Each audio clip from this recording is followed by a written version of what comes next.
গেল ১ অক্টোবর ইসরায়েলে মিসাইল হামলা চালায় ইরান।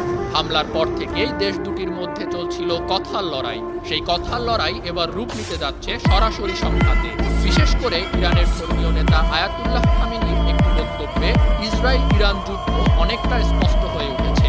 ইরানের সামরিক বাহিনীকে যুদ্ধের জন্য পুরোপুরি প্রস্তুত হতে নির্দেশ দিয়েছেন তিনি। ইরানের সর্বোচ্চ ধর্মীয় নেতার নির্দেশের বিষয়টি ৪ জন ইরানি কর্মকর্তা মার্কিন সংবাদ মাধ্যম দ্য নিউ ইয়র্ক টাইমসকে নিশ্চিত করেছেন।